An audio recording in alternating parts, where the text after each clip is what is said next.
मैं आप सभी को प्रभु के घर में स्वागत करता हूं और सुंदर अवसर के लिए प्रभु को मैं धन्यवाद देता हूं। अभी शादी का मौसम का सीजन चल रहा है और इस समय शादी ब्याह की जोर तोर से लोग मौज मस्ती कर रहे हैं। फिर भी शादी किस तरह होता है ये परमेश्वर की कलाम के अनुसार मुझे और आपको जानने का जरूरत है। जब तक हम परमेश्वर की वचन के अनुसार नहीं कर रहे हैं शादी हो ब्याह, ये शादी शैतान की शादी है और शैतान की सभा है और ये शैतान की आत्मा है, क्योंकि हम परमेश्वर के विरुद्ध की शादी करते हैं। परमेश्वर के विरुद्ध विरुद्ध के अनुसार हम ब्याह करते हैं। परमेश्वर की इच्छा के अनुसार उस शादी में नहीं है, परमेश्वर वहां पर नहीं है, तो ये शादी व्यर्थ है। परमेश्वर ने अदन की वाटिका में उस आदम को रखा। आदम के रखने के बावजूद परमेश्वर ने देखा कि आदम को अकेला रहना अच्छा नहीं है। परमेश्वर एक व्यक्ति के लिए अच्छा सोच रहा है, एक व्यक्ति के लिए भला सोच रहा है, एक व्यक्ति के लिए सच्चा सोच रहा है, एक व्यक्ति के लिए उसकी सांसारिक जीवन और आत्मिक दोनों जीवन के बारे में परमेश्वर उसके लिए चिंता कर रहा है। आज इस दुनिया पर चिंता करने वाले कोई नहीं है। दुनिया के लिए जीने के लिए लोगों को चिंता है, लेकिन परमेश्वर पर किस तरह आगे बढ़ेगा, परमेश्वर पर किस तरह आगे बढ़ सकता है, किस तरह परमेश्वर के सम्मुख रह सकता है, ये चिंता ना पास्टर को है, ना बिलीवर्स को है, ना दुनिया की कोई भी प्रार्थना करने वाले व्यक्ति को है कि वो परमेश्वर में किस तरह बढ़ेगा। लेकिन आज शादी होने के बाद, ब्याह होने के बाद वो कैसे खाएगा, कैसे पिएगा, कैसे अच्छे आराम से रहेगा, ये लोगों की चिंता और लोगों के विचार पर है। लेकिन लोगों को ये विचार नहीं है, वो जब शादी हमारी बेटी जाएगी, हमारे बेटे के लिए हम शादी कर रहे हैं, उसका जीवन किस तरह होना है, वो परिवार किस तरह होना है, वो घर किस तरह होना है,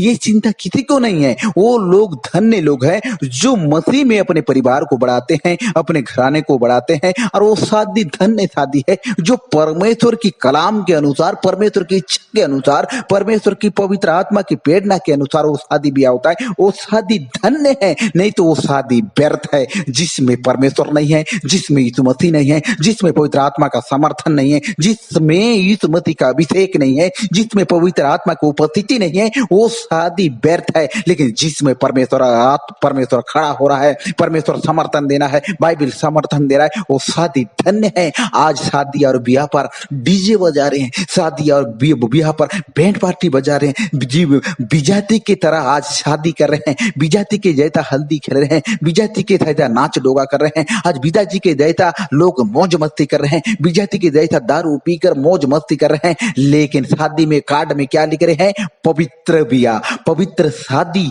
पवित्रता। वो इस तरह जीवन जी रहे हैं, पवित्रता।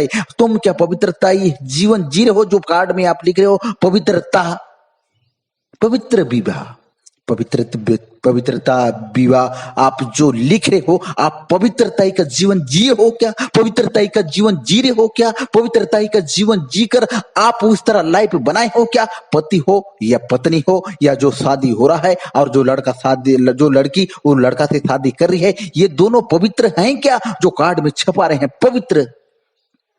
एक व्यक्ति जब तक पवित्र जीवन नहीं जिएगा, वो आदमी अपने आप को पवित्र नहीं। एक दिन पवित्र, उस पवित्रता ही में परमेश्वर वास करता है। और जब तक आप पवित्र नहीं बनोगे, अशुद्धता को दूर नहीं करोगे, अशुद्धता को आप दूर नहीं करोगे, तब तक परमेश्वर आपके अंदर नहीं आ सकता है। उसलिए कार्ड लिखने वाले क्रिश्चियन लोग समझ जाइए, क्योंकि जिस व्यक्ति के लिए आप लिख रहे हो, जिस कार्ड को आप छपा रहे हो, वो व्यक्ति उस लायक का है या नहीं, उसे चेक कीजिए और आप पवित्रता का लिखिए, पवित्र विवाह लिखिए।